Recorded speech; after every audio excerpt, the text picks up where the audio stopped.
जय श्री हरि।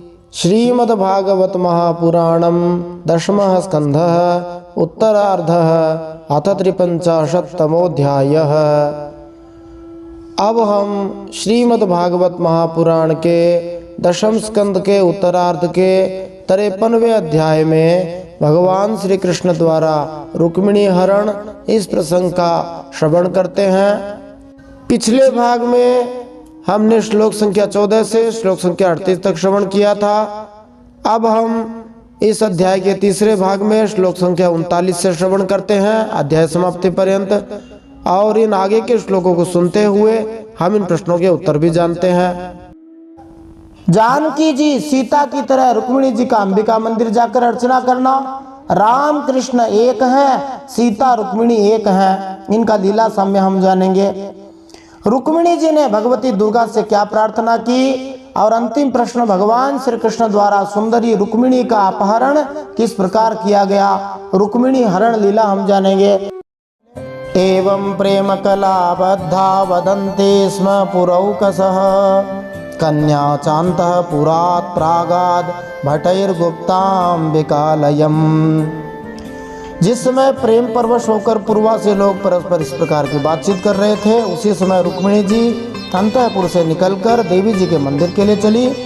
बहुत से सैनिक उनकी रक्षा में नियुक्त थे। पद्भ्यां विनिर्ययौ द्रष्टुं भवान्यः पादपल्लवं सा चानुध्यायति सम्यक् मुकुंद चरणाम्बुजम्। वे प्रेम मूर्ति श्री कृष्णचंद्र जी के चरण कमलों का चिंतन करती हुई भगवती भवानी के पाद पल्लवों का दर्शन करने के लिए पैदल ही चली। लक्ष्मी माता मानो पार्वती माता के दर्शन के लिए चली हूँ, उसी प्रकार से रुक्मिणी जी पार्वती माता भवानी माता के मंदिर के दर्शन के लिए चल पड़ी। यतवांग मातृभिः सार्धं सखीभिः परिवारिता गुप्ता राजभटैः शूरैः सन्नद्धैरुद्यतायुधैः मृदंग शंख पणवास तूर्यभेर्यश्च जगनिरे। रुक्मिणी जी स्वयं मौन थी और माताएं तथा सखी सहेलियां सबों से उन्हें घेरे हुए थीं। शूरवीर राजसैनिक हाथों में अस्त्र शस्त्र उठाए कवच पहने उनकी रक्षा कर रहे थे। उस समय मृदंग शंख ढोल तुरही और भेरी आदि बाजे बज रहे थे। नानोपहार बलिभिर्वार मुख्या सहस्रशः स्रग्गंध वस्त्राभरणैर द्विजपत्न्यः स्वलंकृताः। बहुत सी ब्राह्मण पत्नियां पुष्पमाला चंदन आदि सुगंध द्रव्य और गहने कपड़ों से सज धज कर साथ साथ चल रही थी, और अनेकों प्रकार के उपहार तथा पूजन आदि की सामग्री लेकर सहस्रों श्रेष्ठ वारांगनाएं भी साथ में थी। गायन्तश्च स्तुवन्तश्च गायका वाद्यवादकाः परिवार्य वधूं जग्मुः सूतमागधवन्दिनः। गवैये गाते जाते थे, बाजे वाले बाजे बजाते चलते थे। सूत मागध बंदीजन दुल्हन के चारों ओर जय जयकार करते विरध बखानते जा रहे थे। श्री विश्वनाथ चक्रवर्ती इन श्लोकों की टिप्पणी में लिखते हैं कि रुक्मिणी जी अपने महल से भवानी मंदिर तक पालकी में गई, अतः वे पूर्णतया सुरक्षित थी। केवल अंतिम 12 से 15 फुट महल से मंदिर क्षेत्र तक वे पैदल चली। उनके साथ मंदिर के चारों ओर तैनात शाही अंगरक्षक भी थे। आसाद्य देवी सदनम धौतपाद कराम्बुजा उपस्पृश्य शुचिः शांता प्रविवेशाम्बिकान्तिकम्। देवी माता के मंदिर में पहुंचकर रुक्मिणी जी ने अपने कमल के जैसे कोमल कोमल हाथ पैर धोए, आचमन किया, फिर बाहर भीतर से पवित्र शांत भाव से युक्त होकर अंबिका देवी के मंदिर में प्रवेश किया। तां वै प्रवयसो बाला विधिज्ञा विप्रयोषितः भवानीं वन्दयान् चक्रुर्भवपत्नीं भवान्विताम्। बहुत सी विधि विधान जानने वाली बड़ी बूढ़ी ब्राह्मणियां रुक्मिणी जी के साथ थीं। उन्होंने भगवान शंकर की अर्धांगिनी भवानी को और भगवान शंकर जी को भी रुक्मिणी जी से प्रणाम करवाया। विधिज्ञा शब्द से यह जाना जा सकता है कि ब्राह्मणों की विद्वान पत्नियां रुक्मिणी की भगवान श्री कृष्ण से विवाह करने की इच्छा से परिचित थीं। अतः वंदयान चक्रुः से यह सूचित होता है कि उन्होंने रुक्मिणी जी को उसके लिए प्रार्थना करने हेतु प्रेरित किया जो वह वास्तव में चाहती थी, ताकि भवानी जी की ही तरह रुक्मिणी जी अपने शाश्वत पति भगवान श्री कृष्ण से मिल सके।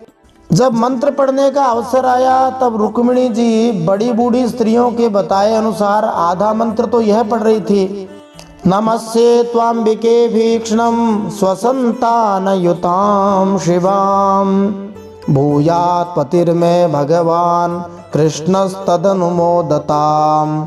आधा मंत्र मन में पढ़ रही थी। ये मानी पहली वाली पंक्ति है वो तो सबके सामने पढ़ रही थी और दूसरी वाली पंक्ति मन में पढ़ रही थी।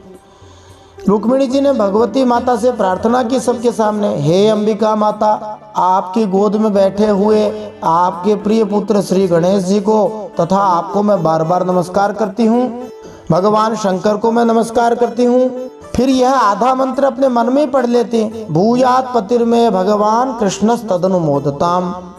आप ऐसा आशीर्वाद दीजिए कि मेरी अभिलाषा पूर्ण हो, भगवान श्री कृष्ण ही मेरे पति हों। जानकी मैया ने भी ऐसी ही प्रार्थना करी थी, मनो जाहि राचे हो मिलइ सोवरु सहज सुंदर सावरो करुणा निधान सुजानशील स्नेहु जानत रावरो। यही प्रार्थना सीता जी ने करी थी कि मेरे पति भगवान श्री राम जी हों, और यही प्रार्थना रुक्मिणी माता कर रही हैं। दोनों शाश्वत लक्ष्मी जी हैं, शाश्वत चिरपति भगवान श्री विष्णु को प्राप्त करना चाहती हैं। अद्भिर्गन्धाक्षतैर्धूपैर्वासः श्रृंगमाल्यभूषणैः नानोपहार बलिभिः प्रदीपावलिभिः पृथक्। फिर रुक्मिणी जी ने जल, गंध, अक्षत, धूप, वस्त्र, पुष्पमाला, हार, आभूषण, अनेकों प्रकार के नैवेद्य, भेंट और आरती आदि सामग्रियों से अंबिका माता की पूजा करी।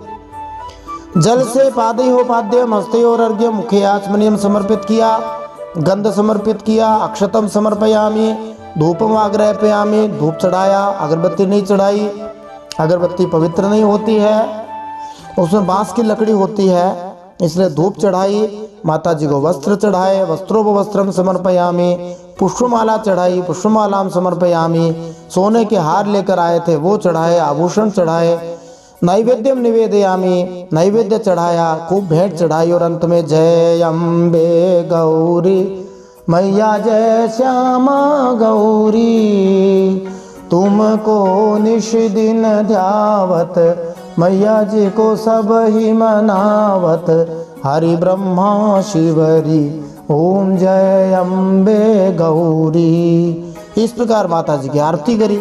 फिर विप्र स्त्रियः पतिमतीस् तथा तैः समपूजयत् लवणापूपताम्बूल कंठसूत्र फलेक्षुभिः।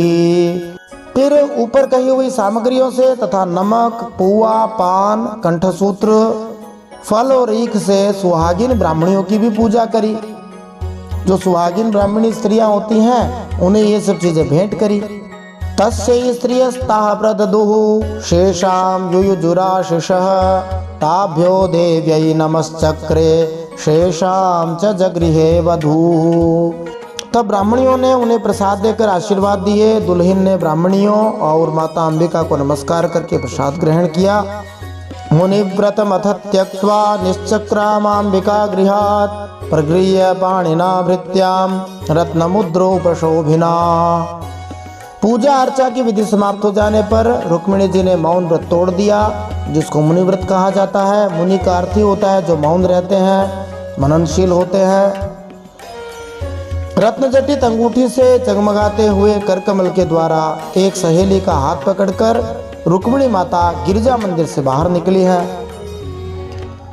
सुखदेव जी वंशस्थ छंदों में वर्णन करते हैं, ताम देव मायामिव वीर मोहिनीं सुमाध्यमां कुंडल मंडिताननां श्यामां नितंबार पितरातमेखलां व्यंजत्स्तनीं कुंतल शंकिते क्षणाम।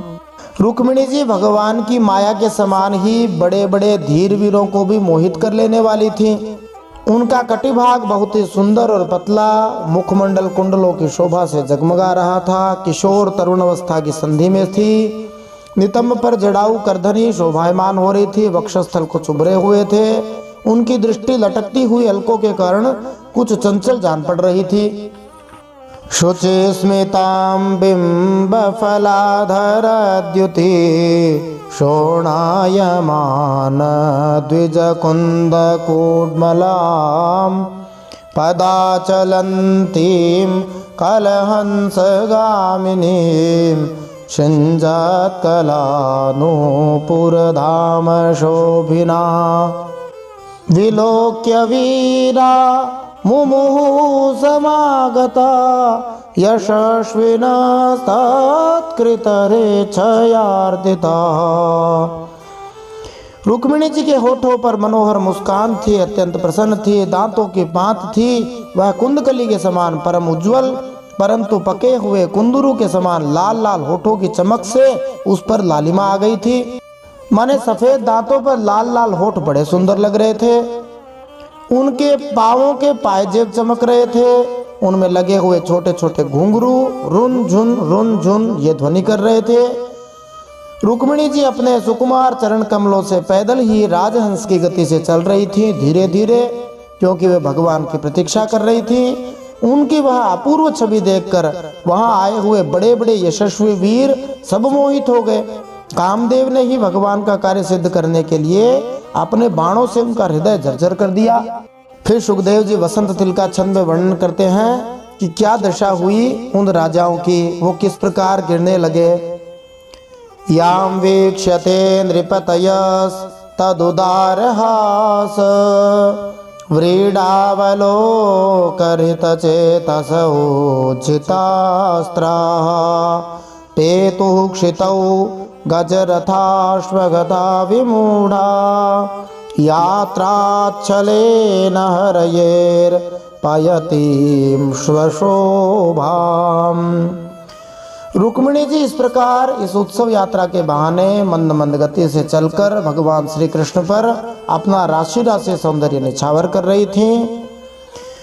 उन्हें देखकर और उनकी खुली मुस्कान तथा लजीली चितवन पर अपना चित्त लुटाकर वे बड़े बड़े नरपति एवं वीर इतने मोहित और बेहोश हो गए कि उनके हाथों से अस्त्र शस्त्र छूटकर गिर पड़े और वे स्वयं भी रथ, हाथी तथा घोड़ों से धरती पर आ गिरे। भगवान की माया से कौन मोहित नहीं हो सकता। साक्षात यहाँ लक्ष्मी माता है जो मायाधीश है, माया स्वामिनी है, स्वयं माया ही समझे अंतरंगी भगवान के। फिर आगे वर्णन किया जाता है सैवं शनैः चलयति चल पद्मकोशौ प्राप्तिं तदा भगवतः प्रसमीक्षमाणा उत्सार्य वामकरजैः रलकानपाङ्गैः प्राप्तान् हृयैक्षतनृपान् ददृशेच्युतं सा। इस प्रकार रुक्मिणी जी भगवान श्री कृष्ण के शुभागमन की प्रतीक्षा करती हुई अपने कमल की कली के समान सुकुमार चरणों को बहुत ही धीरे धीरे आगे बढ़ा रही थी, क्योंकि अभी तक उन्हें भगवान दिखाई नहीं दिए थे। वे सोच रही थी धीरे धीरे चले तो ठीक है, नहीं बाहर जाते तो पालकी रथ में बैठना पड़ेगा, तुरंत भागना पड़ेगा। रुक्मिणी जी ने अपने बाएं हाथ की अंगुलियों से मुख की ओर लटकती हुई अलके हटाई और वहां आए हुए नरपतियों की ओर लजीली चितवन से देखा। उसी समय उन्हें श्याम सुंदर भगवान श्री कृष्ण के दर्शन हो गए। श्री जीव गोस्वामी जी के अनुसार रुक्मिणी जी अपने प्रियतम भगवान श्री कृष्ण को देखने के लिए आतुर थी, बेचैन थी, इसलिए उन्हें चिंता थी कि उनके बालों के गुच्छे उनकी दृष्टि में बाधक न हो। प्रायः जो लड़कियां होती हैं वे अपने कुछ बालों को अपनी आंखों और मुंह पे लटका के रखते हैं, जिन्हें लट कहा जाता है, अलके कहा जाता है।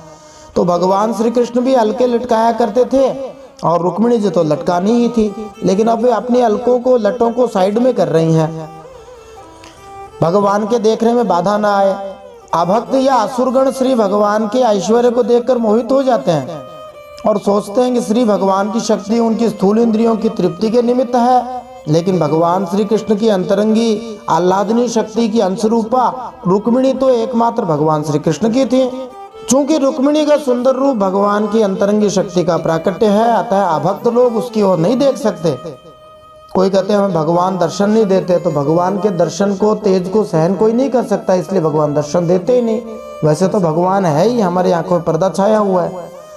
तो रुक्मिणी जी को भला कैसे देख सकते जो भक्त ना हो।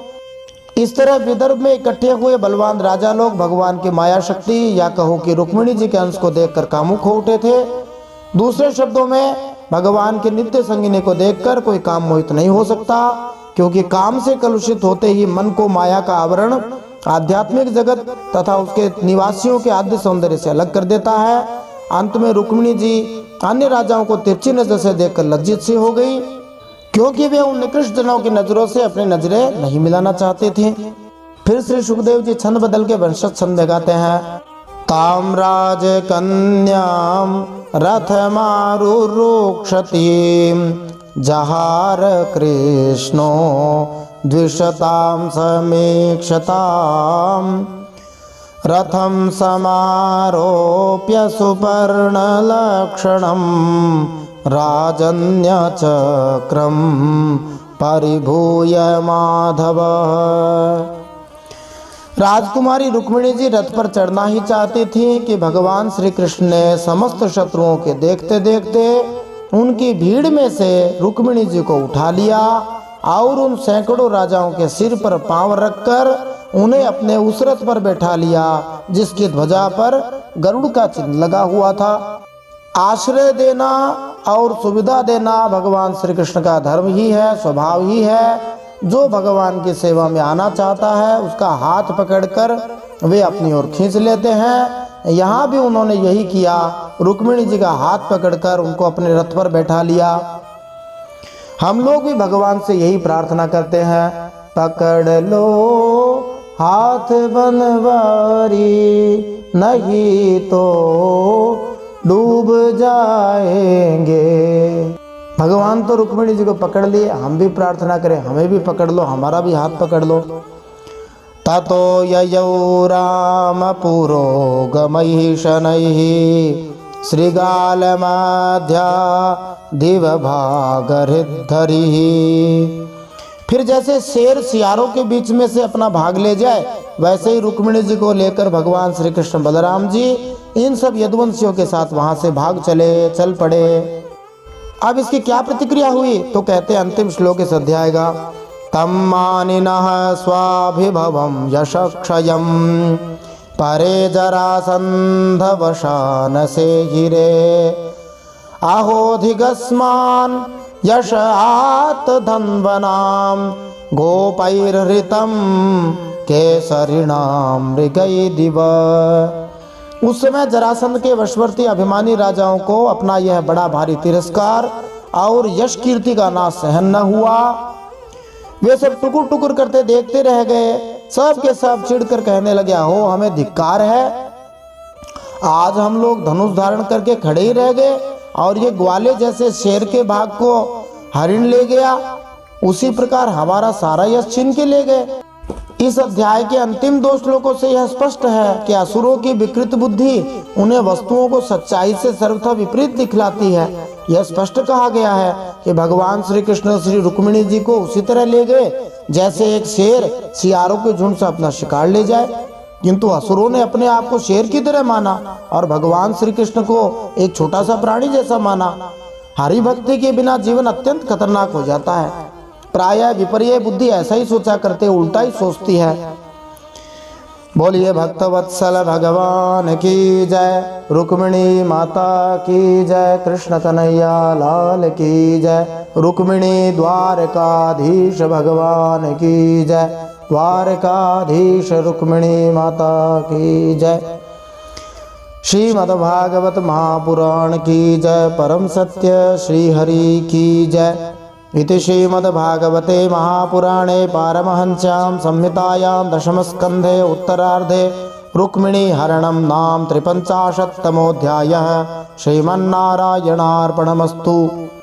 इस प्रकार श्रीमद्भागवत महापुराण परमहंसों की संहिता दशम स्कंद के उत्तरार्ध में रुक्मिणी का हरण नामक 53वां अध्याय भगवान श्री नारायण के चरणों में समर्पित हो।